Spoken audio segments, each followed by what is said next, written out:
First off, I'm extremely proud of our team. I thought, after the North Carolina State game, we were pretty gutted with our performance, in Reynolds, and we just really tried to focus in 2 days of finding a way to improve on a lot of different things. But I thought overall our team's response to commit to each other, battle and fight was really good today. Notre Dame's a really special and unique team, and they have so much firepower, and as soon as you think you do one thing well against them, they have a counter to make it, difficult on us. And, that third quarter, beginning of it, Coach Duffy, I made a couple mistakes and got us on our heels, and, Notre Dame took advantage of that. So I have to be better for my team, but, I can't say enough about just the depth that Notre Dame has at every position when they're on the floor.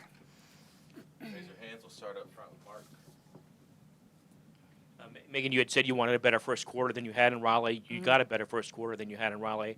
What was it about Notre Dame that made it tough to sustain the rest of the game? Yeah, I think that's hard with a team like this. And, I thought we did an overall pretty nice job on, Hidalgo. And, again, she's, one of the top, if not the best player in the country. It's hard to keep her contained for too long, and she got hot and aggressive in that that second half a little bit more. So, but I thought, to your question, our start was good. We were confident. We shared and moved the ball. They were engaged defensively on some of the things we weren't very good at in North Carolina State. So, like any other coach in America, we're trying to put 40 minutes together against a really good team. It's hard to do, but I do think there were some really nice moments for our team today. For both of you, what about Notre Dame's defense? Made it such a tough night. I think we knew that their guards were going to get up and pressure our guards a little bit, so we were just doing everything in our power. I thought our guards handled it a little bit well. At times, we were just having me come back a little bit just to help them, but we knew that was what their game plan was. They just pressured our point guards a lot, so I think going in, we just harped on that a lot during the week of practice, and obviously that's what they did. So, On the right side, Tucker. Coach, a moment ago, Liza mentioned how difficult it was to get out in transition tonight. What did you do to slow Notre Dame down and limit them to just 4 fast break points? Well, I think in the first half we didn't turn the ball over that much. That we were able to get back and kind of build the wall. And this is a game and a team that you have to kind of pick and choose your offensive rebounding opportunities. You have to make sure you're not caught, kind of watching the transition of the play happen. And, obviously Notre Dame, when they get those easy buckets, as you can see with their runs, it's pretty dangerous. So we were on high alert about it. I'm not sure we were great the whole game, obviously, with it because of some of our turnovers, but they're just super talented when they get out on that open court. Over here on the left side. All right, coming off another tough loss to a ranked opponent, what would you say the message in the locker room is right now? Sure. I think there was positives from this game. There's definitely no moral victories, but when you have the number 3 team in the country come into your building, you want to put on a good showing. You want to have great energy. You want to feed off the crowd. I thought we did that. I think the message for our team is we just honestly want to put our blinders on. We talked about coming back tomorrow with just a mindset on some of the things we talked about, even from the NC State game. Be hungry to get better tomorrow. We have to find that balance of rest. And again, we get to another opportunity to play in Castle. It was awesome tonight with our fan base, and so just be relentless with that mindset to improve. Right side, David.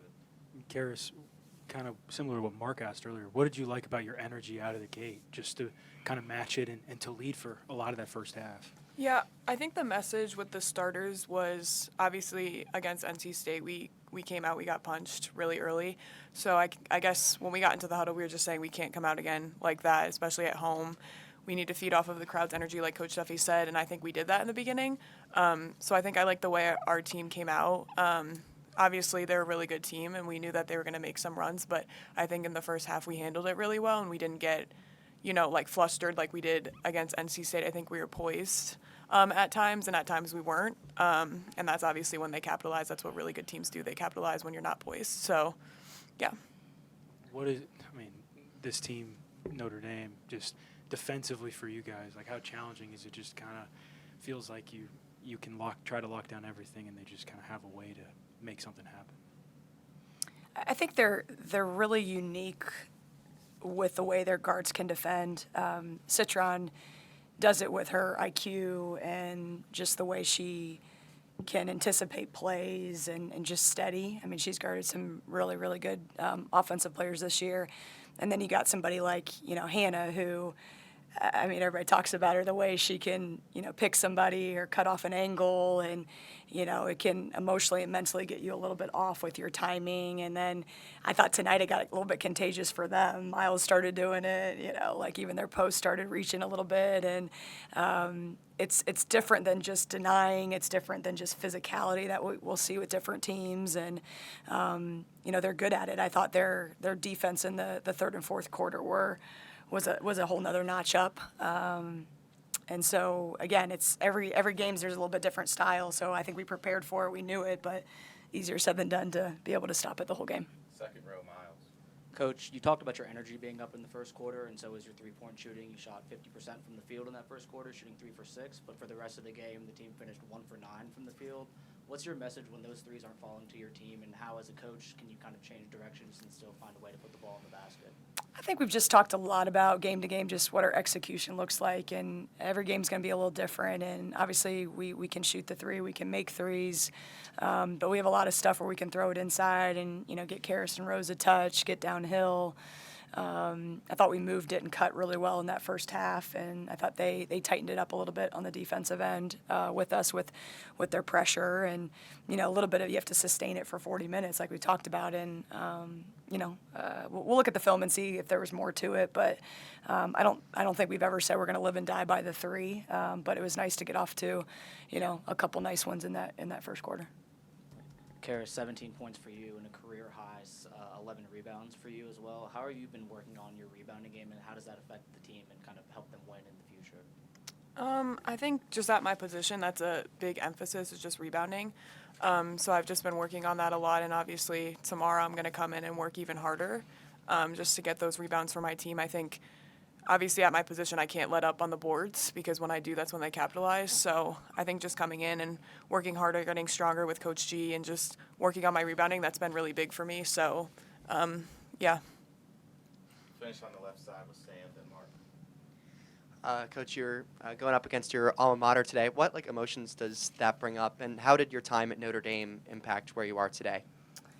I honestly think in some regard I'm sitting here at Virginia Tech because I had a great college experience. I got to play for a Hall of Fame coach in Muffet McGraw, and I was at a place where we emphasized the academic piece just as much as the basketball piece, and obviously that's what we're trying to do here as well. And I had some great memories, and I think for me as a competitor, whether you're playing, your alma mater, who's the number 3 team in the country, or somebody else at the top of that standing, it's just exciting. And, we want to be there. Tech has been there in the past not too long ago. And so as we build our program up, we're seeing what it looks like through, other ACC teams. And I thought it was a great experience for our team. I guess I've never been a person that focuses too much on, something that is about me and not our team. And so that's why I'm proud of our improvement more so than anything from today.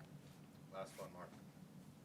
Megan, tough shooting day, but especially they held Carly to one basket. What were they doing defensively to make it a tough night for her? I think it was just hard for Carly to get in the flow. There's some of the fouls that were called, and I was taking her in and out, and we made her run with a group that was on the floor, and that's hard as a player to get your offensive rhythm going when you get foul trouble or you're in and out of the lineup. But I thought overall Carly's mentality to still help our team was good. We talk about being hungry tomorrow to improve, and we'll figure out how to keep learning from the film with that. But I think that's what was good when Mackie stepped up. Carys had a great game over it. And again, the perfect world is we all, shoot a good percentage from the field, don't have turnovers, nobody gets in foul trouble, and, we look like $1 million. But unfortunately, that wasn't the case tonight. Then just to clarify, when you said you made some mistakes in the third quarter, are you referring to halftime adjustments or? Yeah, I just there was a couple adjustments I was trying to make too late, and I couldn't get our team switched around quick enough, and I thought that hurt us with that first 3 in the beginning of the third quarter from Hidalgo. And, we talk with our program a lot of being accountable, and, I want to be a good example of that. And I told the team, I was like, I told the staff, I said, I got to be better with that beginning of the third quarter. Were you the one to taught Liza Carlin how to make three-pointers, or that was a good night she had? What did you kind of was that what was it like kind of trying to coach against her, knowing her game so well? Yeah, I love Liza, and her journey has been amazing to watch her, what she accomplished at Marquette from her freshman year as a role player and coming in during COVID to her by the time her 4 years was up. She was, first team All Big East and a really go-to player. And I think the thing about Liza is she's always been this young woman who will do whatever her team needs. And she's in obviously a different role at Notre Dame. And, her communication, her setting screens, she's always been an awesome shooter. She's filling into anything she can do to help Notre Dame. And, it was great to see her and give her a big hug at the end. And, she's worked for everything she's gotten. So I thought she had a really good night tonight.